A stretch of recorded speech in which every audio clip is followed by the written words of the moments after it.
여러분, 심리학 용어로 머피의 법칙이라는 게 있고요. 또 그 머피의 법칙의 반대를 셀리의 법칙이라고 합니다. 그래서 이 머피의 법칙이 뭐냐 하면 자신에게 불리한 일들이 계속 반복적으로 일어나는 걸 말하는 경우에 쓰는 것입니다. 그래서 일이 꼬이고 또 꼬이고 또 풀렸다가 또 꼬이고 이제 이런 현상을 머피의 법칙이라고 합니다. 반대적으로 셀리의 법칙은 좋은 일이 연달아 일어나는 걸 얘기합니다. 여러분은 셀리의 법칙으로 살고 싶습니까? 머피의 법칙으로 살고 싶습니까? 말해야 뭐 하겠습니까? 셀리의 법칙입니다. 그런데 여러분, 인생이라는 게 그렇지가 또 않아요. 인생을 보면 대부분의 모든 사람들을 보면, 아니 거의 모든 사람들을 보면요, 다 이 머피의 법칙 속에 사는 것처럼 보여요. 오늘 우리가 읽은 이 본문에 나와 있는 사람은 요셉입니다. 저는 오늘 이 요셉을 머피의 법칙의 관점에서 한번 보려고 그러는 것입니다. 요셉은 17살에 하나님에게 꿈을 꾸었습니다. 하나님의 꿈을 꾸었습니다. 아마 요셉이 시간이 지나서 생각하면서 이런 생각이 들었을 거예요. 차라리 하나님이 주시는 꿈을 갖지 말걸. 이런 마음이 들었을 겁니다. 왜냐하면 그 하나님 주시는 꿈을 품은 이후에 그의 인생은 말 그대로 머피의 법칙 속에서 살아가고 있었습니다. 불리한 일들이 반복적으로 계속해서 일어나고 있는 것입니다. 그 모습을 15절, 20절에는 자신의 인생을 표현하면서 악이다 또는 해다 이런 식으로 요셉이 표현하고 있습니다. 이 악이라는 표현은 나쁜 일이라는 의미예요. 사악한 일이라는 의미예요. 그러니까 요셉은 자신의 인생에 일어나는 일들이 나쁜 일이 좋지 않은 일들이 반복적으로 일어났다라는 것입니다. 한번 우리가 상상만 해봐도 그렇습니다. 요셉의 인생 자체가 머피의 법칙 속에 살아있다. 다시 한번 기억하기를 부탁드리는 것은 머피의 법칙은 자신에게 일어나는 일들이 불리해진 일들이 꼬이고 연달아 계속 일어나는 것을 얘기합니다. 성도 여러분, 여러분에게 제가 질문하고 싶습니다. 여러분은 요즘 셀리의 법칙 속에 살아가고 있습니까? 머피의 법칙 속에 살아가고 있습니까? 우리는 대부분이 보면 이 머피의 법칙 속에서 살아가는 것처럼 보입니다. 잘 되는 일이 없습니다. 반복적으로 나쁜 일들이 일어납니다. 걱정스러운 일이 끊이지 않습니다. 그리고 하나의 문제가 해결되면 또 다른 문제가 일어나고, 자, 이것을 해결했으면 좀 마음이 이제는 좀 놓이는 것 같은데 예기치도 않은, 예상치도 못한 사람들로 인해 또 우리는 어려운 일을 겪게 되는 것입니다. 가정의 일, 우리의 일들이죠. 개인적인 일, 그리고 주의 일, 교회의 일, 사업의 일, 이런 일들이, 나쁜 일이, 좋지 않은 일들이 일어나고 반복적으로 일어나는 일 상황, 이런 상황에 있는 사람에게 오늘 이런 나의 현실이 주의 일을 하든 교회 일을 하든 세상 일을 하든 개인의 일을 하든 자녀를 돌보든 어떤 일을 하든지 간에 내가 어떤 일을 하는데 그 자녀를 돌보는 일에 있어서, 예를 들면 이 일이 꼬이고 또 조금 아이가 말 듣는 것 같은데 또 아이가 더 심해지고, 이러한 상황 속에 있는 사람들, 이런 상황 속에 있는 사람들에게 주시는 하나님의 응원의 메시지가 오늘 말씀입니다. 그러면 오늘 말씀이 나에게 하는 말씀으로 우리가 적용해 본다면 본문 말씀을 우리가 읽어야 되는데요. 이 본문 말씀이 창세기 50장 20절인데 지금 제가 읽는 말씀은 창세기 50장 20절이 아니라 37장 20절이에요. 근데 제가 이 말씀을 보면서 굉장히 좀 이상했어요. 왜냐하면 여러분, 혹시 성경을 읽을 때 요셉이 구덩이에 빠뜨려졌는데 그 앞에 광야라는 단어가 붙은 줄 알았습니까? 저는 대수롭지 않게 봤습니다. 그런데 너무 신기한 거예요. 한번 보십시오. 22절을 보십시오. 보십시오. 22절. 네. 한번 잘 보세요. 그 전에 봤습니까, 저걸요? 그를 광야, 그 구덩이에 던졌다. 여러분, 구덩이가 광야입니까? 근데 성경에는 구덩이 앞에 광야래요. 저도 이번에 처음 그 광야가 보이더라고요. 이상하잖아요. 여러분, 광야라는 것은 어떤 것이냐면 위험한 곳이에요. 목숨을 살릴 수 없는 곳이고요. 광야의 대표적 현상이 뭐냐면 외로운 곳이에요. 요셉은 무슨 생각이 들었을까요? 형들에게 배신을 당한 거예요. 여러분, 모르는 사람이 차라리 배신을 하면 덜 배신당한 것 같아요. 그런데 내가 믿고 의지했던 사람이 배신하면요, 그 외로움은 훨씬 더 커지는 거예요. 그리고 여러분, 광야는 먹을 것을 구하기가 어려운 것입니다. 딱 지금 모세가 던져진 그 구덩이가, 형들이 던진 그 구덩이가 광야와 같다는 거예요. 외롭지요? 위험하지요? 먹을 것이 없죠.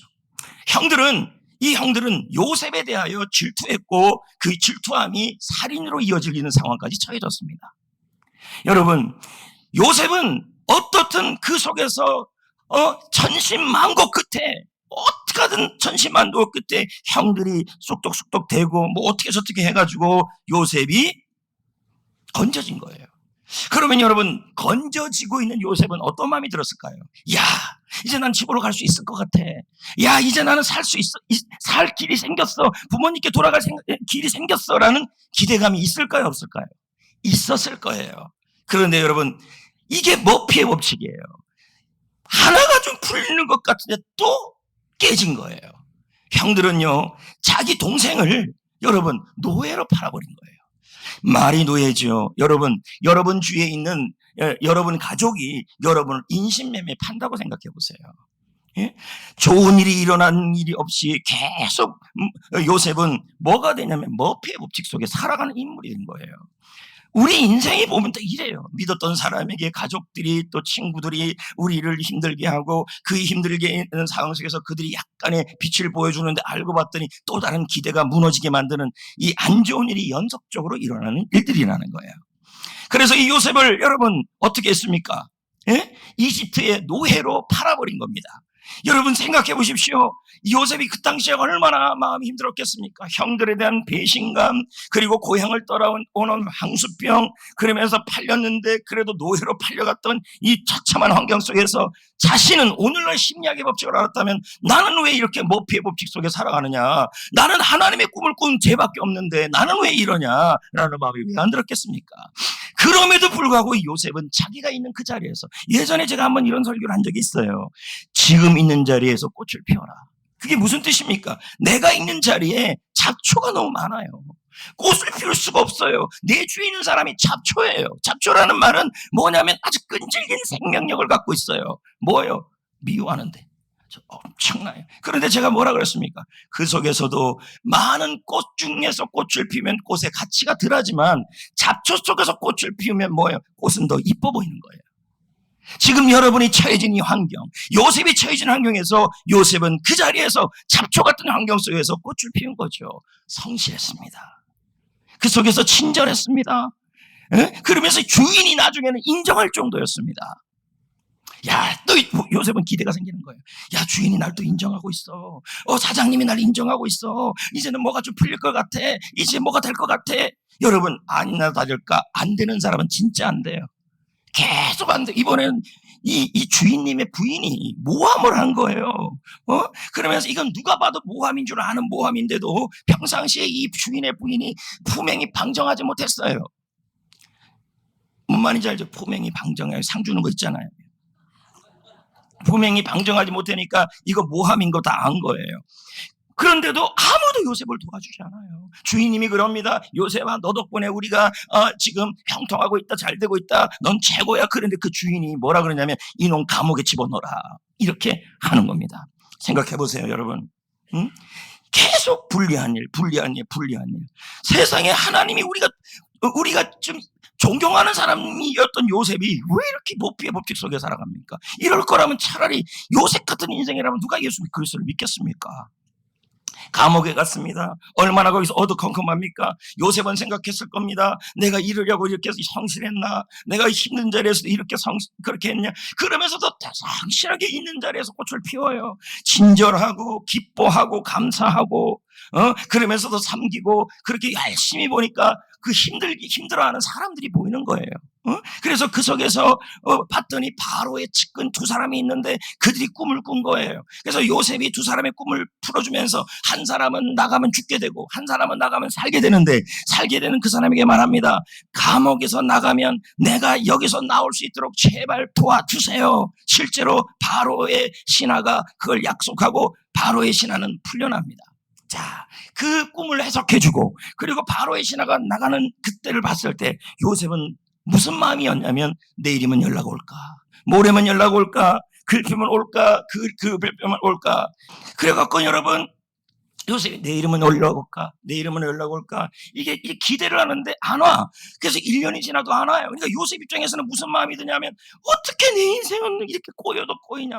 나는 좋은 일만 했고 천한 일만 했는데 나는 완전히 머피의 법칙이다. 어? 배신감, 사람에 대한 실망 얼마나 많겠습니까? 여러분, 저는 여러분들에게 지금 묻고 싶습니다. 여러분은 지금 머피의 법칙 속에 있습니까? 아니, 있습니다. 왜요? 저도 그렇고 여러분도 그렇고 이 세상의 모든 사람들은 특히 믿음의 사람들은요 하나님께서 뭐라 그러냐면 고통이 없다는 말을 안 합니다. 그것도 고통이 계속 있습니다. 이스라엘 백성들이요 이집트에서 구원을 받고 나서 그들이 광야, 홍해, 싸움, 전쟁, 아말렉, 마라의 쓴물 연속이었습니다. 꼭 이스라엘 백성들이 머피의 법칙 속에 있는 것 같아요. 여러분, 우리는 생각합니다. 주님을 믿으면 일이 풀릴 것입니다 하면서 부흥 강사 목사님 말합니다. 예수 믿으면 잘 됩니다. 그랬더니 여러분이 또 아까 세리처럼 안 해. 그 아무리 안 돼. 예수 믿으면 잘 됩니다 했더니 집에 왔더니 안 돼. 회사가 안 돼요. 또 보니까 또 누가 풀리는 것 같아요. 근데 또 보니까 그 사람이 배신해. 이런 일들이 계속 일어나니까 이런 마음이 들어요. 예수 왜 믿어? 예수 안 믿는 사람은 예수님이 도와주지 않으니까 안 된다 치는데 나는 예수 믿는 사람인데 하나님을 믿는 사람인데 돈이 좀 될 것 같으면 병이 걸리고 병이 걸릴 것 같으면 애가 병이 걸리고 뭔가 여기서 좀 풀렸어요. 그랬더니 이쪽에서 문제가 터지고 사방이 시한폭탄이에요. 개인의 일, 주의 일, 직장의 일, 가정의 일, 학업의 일, 자녀의 일, 인생의 꿈꾸는 일들 그 모든 일들이 말 그대로 잘 되는 게 하나도 없어요. 한번 돌아보세요. 순간순간마다 숨구멍이 트여서 약간의 숨을 쉬지만 먼 큰 그림에서 본다면 요셉처럼 머피의 법칙이에요. 하나가 되면 안 풀리고. 근데 가장 큰 아픔이 뭐냐면 요셉도 보니까요 사람이었어요. 사람에 대한 배신, 그리고 특히 가족에 대한 배신, 내가 섬겼던 주인에 대한 배신, 그 배신, 내가 섬겼던 술가는장에 대한 그들의 배신, 기억지 못하는 일들, 이런 일들이 요셉을 어떻게 했냐면 자꾸만 마음이 힘들어지게 하는 거예요. 저는 성경의 믿음의 선배들을 좀 살펴봤어요. 근데 이걸 다 살펴보면 너무 많아요. 근데 다 똑같아요. 성경에 나오는 믿음의 선배들은요 다 머피의 법칙 속에 있더라고요. 제가 보니까요. 여러분, 아브라함을 한번 건너뛰어 봅시다. 아브라함도 얘기할 수 있죠. 그러나 너무 많아요. 그럼 이삭을 한번 해봅시다. 여러분, 이삭은 어떻습니까? 부인을 만날 때, 리브가를 만날 때 어떤 마음으로 만나냐면 묵상하며 기도하다가 만났어요. 여러분, 신앙생활 괜찮은 사람 아닙니까? 그런데 또 얼마나 농사를 잘 지었으면요 모든 사람들이 흉년인데 이삭만 뭐예요? 100배예요. 100배. 여기까지 좋아요. 우리도 이렇다니까요. 예수 믿어서 하나님이 복을 주는 것 같아요. 회사가 되는 것 같아요. 그리고 직장이 되고 애들도 막 풀려요. 너무 좋아. 안 좋아요. 왜 그래요? 그 다음에 문제예요. 분명히 하나님이 복을 주셨는데 블레셋 사람들이 괴롭혀요. 그래서 요셉이 우물을 파면 자기 우물도 아닌데 어떻게 해요? 뺏어가요. 손해를 보는 거예요. 그래서 요셉이 용서해요. 우리도 그러잖아요. 목사님, 제가요 용서할 수 없는 사람 용서했으니까 하나님이 잘 되게 해줄겠죠? 아니에요. 지금 보니까 뭐예요? 또 그쪽에서 우물 팠어요. 그랬더니 또 와가지고 뺏어가요. 자, 그러니까 제가 그랬잖아요. 용서해도 나쁜 일 생깁니다. 손해보는 일 생깁니다. 이래야 시험 안 들어요. 맞잖아요. 그러다 또 가서 양보해서 또 파요, 안 파요? 파요. 근데 또 뺏겨요, 안 뺏겨요? 뺏긴 거예요? 양보한 거예요? 하여튼 간에 굉장히 마음이 넓은 사람이죠.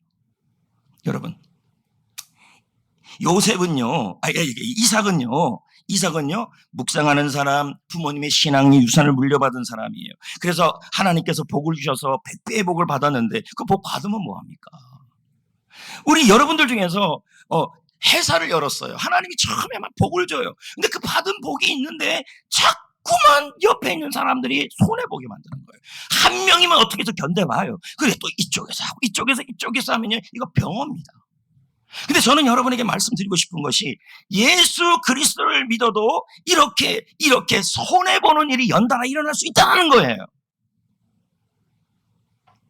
한 명 더 예를 들어볼까요? 너무 많아요. 너무 많은데 한 명 더 다윗의 예를 들어봅시다. 여러분, 다윗은 성실한 사람이었어요. 하나님을 찬양하는 사람이었어요. 그러면 여러분, 이 정도 되면 하나님이 어떻게 해야 돼요? 에? 복을 줘야 될 거 아니에요. 근데 복을 줘요. 사무엘이 나타나서 다윗에게 기름을 부어줘서 너는 앞으로 왕이 될 거라고 얘기를 했어요. 그럼 다윗 입장에서는 기대감이 생겨요, 안 생겨요? 야, 이제 측근들이 생기고, 야, 일은 천하무적이 될 것이며 내 인생은 이제 풀려날 것이다. 내 인생은 앞으로 잘 되는 일이 계속 생길 것이다. 야, 예수 믿으니까 너무 좋아. 막 이렇게 얘기했을 겁니다. 실제로 그런 일이 일어나죠. 이 기름 부음을 받은 다음에 골리앗과의 전쟁에서 다윗이 승리합니다. 그런데 차라리 이기지 말걸. 차라리 내게 왕으로 부르심을 받지 말을걸. 이때 후에 다윗이 자그마치 13년이 머피의 법칙 속에 사는 거예요. 사울을 피하면 또 와서 사울이 따라오고, 또 피하면 또 따라오고, 무슨 고난이 무슨 힘들게 하는 사람이 계속 여러분 거머리같이 이 사울이 쫓아오는 겁니다. 저는 여러분에게 말합니다. 더 많은 예를 들 수 있습니다. 하나님을 믿고 예수님을 믿어도요, 여러분 이렇게 안 되는 머피의 법칙 속에 살아가기도 한다는 거예요. 이거를 여러분 인정하셔야 돼요. 그런데 여러분, 저는 그럼에도 불구하고 역설적으로 말하고 싶습니다. 잘된 일이 하나도 없어도 여러분은 그래도 잘 되고 있는 중입니다. 이게 오늘 말씀의 포인트예요. 왜 이렇게 설교를 안 하게 되면요, 여러분들 신앙 속에서 오는 딜레마가 생겨요. 자, 보십시오. 예를 들면 윤경원 장로님이 앞에서 지휘하고 열심히 기도를 했어요. 근데 이게 자꾸 안 풀려요. 예를 들면 그러면요, 기도할 마음 안 생깁니다. 전도는 뭘로 합니까? 신앙생활은 의무감으로 할 수밖에 없어요. 예를 들면요, 지금 이 자리에 과거에는 안 그랬어요. 그런 사람이 아니에요. 근데 요즘 보면 전도를 그냥 의무감에 하고 기도를 의무감에 하고 얼굴에 생기도 없어요. 왜 그럴까요? 이건 시없는 거예요, 하나님에 대해서. 내가 그 정도 봉사했는데 몸은 왜 이렇게 안 풀리냐. 그런데 저는 이렇게 말하고 싶어요. 예수 믿으면 잘 된다가 아니라 예수 믿으면 잘 되는 일이 없어도 잘 되는 중이다, 이렇게 말하고 싶어요. 할렐루야? 할렐루야. 주의 일이든 가정의 일이든 사업의 일이든 직장의 일이든, 그러면서 여러분들이 제일 많이 시험 드는 게 뭔지 아십니까? 가끔 신방하다 보면요, 나 사업이 왜 이렇게 안 되는지 몰라요. 봉사 열심히 하고 성가대도 하는데요. 여러분, 그럴 수 있다니까요. 안 된다고 잘 된다는 얘기가 아니라 안 되는 일이 있는데, 하나도 안 되는데 오늘 말씀처럼 잘 되고 있을 수 있는 중이라니까요. 그게 그 이유가 있어요. 이유가 2절입니다. 37장 2절, 39장 2절, 또 2절입니다. 2절. 자, 시작. 여호와께서 요셉과 함께 하시고. 자, 그럼 요 상황이 어떤 상황이에요? 요셉이 보디발의 집에 노예로 팔려간 상황이에요. 그럼 지금 잘 되는 일입니까? 안 되고 있잖아요. 잘 되는 일이 아니에요. 지금 안 되는 상황이에요. 머피의 법칙 속에 살아가는 거예요. 그럼 요셉의 입장에서는 어떤 마음이냐면 가족에 대한 배신감, 사람에 대한 배신감이 여기 꽉 차 있는 상황이에요. 그런데 그럼 지금 안 되는 상황인데 주님이 지금 뭐라고 얘기하냐면 여호와께서 안 되고 있는데도 함께하고 있다는 얘기예요. 지금 이게. 여러분, 우리 하나님이요, 한 번도 믿음의 사람이 고난 없을 거라 얘기한 적이 없어요. 맞다니까요. 자, 이기용 목사님이, 신길교회 목사님이, 제가 책을 읽었는데요, 그 책에 나온 이 내용이 저는 아주 공감을 했습니다. 읽어볼까요? 다 같이요. 시작. 믿음의 사람에게도 고난은 찾아온다. 하나님은 믿음의 사람에게 고난이 없을 거라고 말씀하지 않으셨다. 오히려 함께 해 주신다고 약속했다. 그래서 잘 되는 중이에요.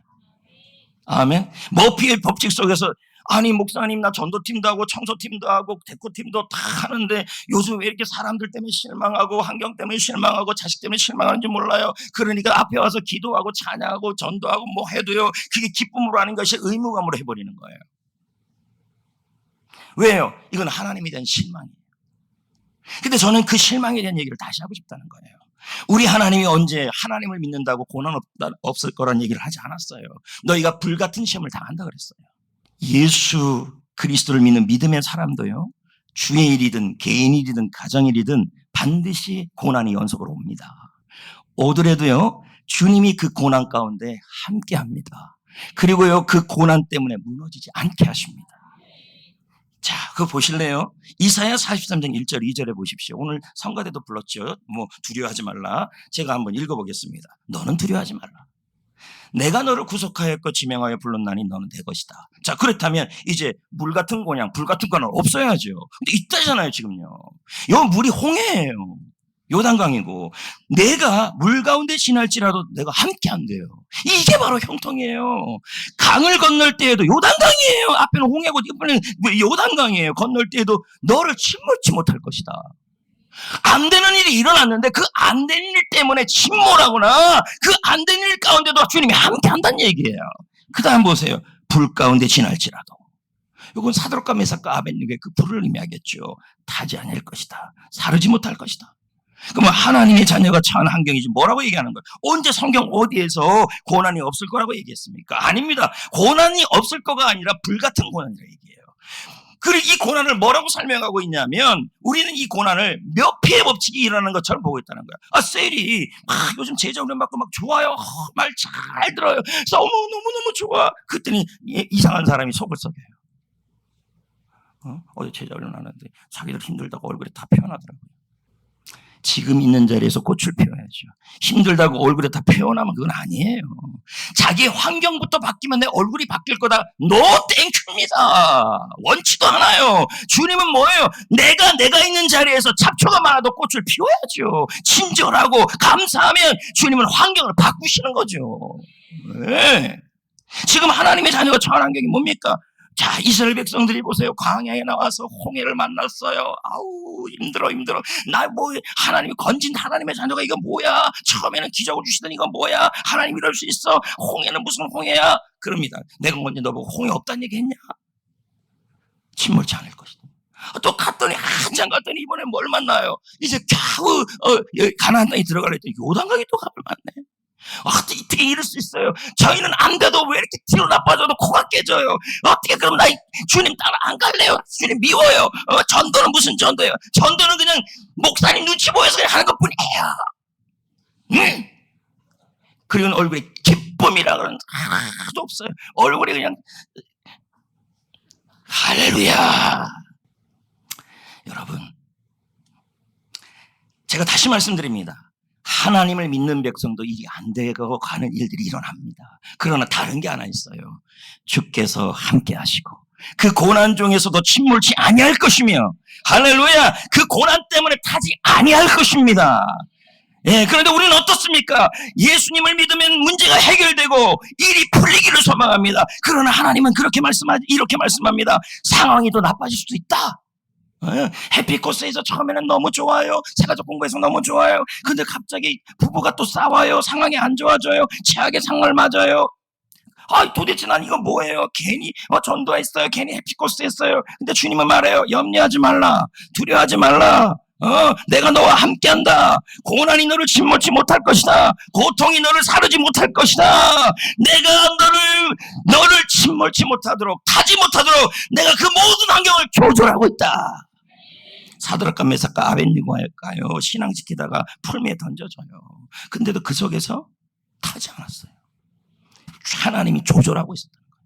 그러니까 성도 여러분, 혹시 주님을 잘 믿다가 사업장이 머피의 법칙 속에 빠졌을 때, 여러분, 우리는 기억하셔야 돼요. 이것 때문에 나는 침몰치 아니할 거다. 이것 때문에 나는 타지 아니할 거다. 주께서 나와 함께 할 것이다. 내가 끝까지 붙잡아야 될 분은 하나님밖에 없다. 하셔야 돼. 괜히 하나님과 멀어지지 마시라는 얘기예요. 예. 여러분, 잘 되는 게 하나도 없어도요, 저는 다시 한번 말씀합니다. 그래도 여러분은 잘 되고 있는 중이다.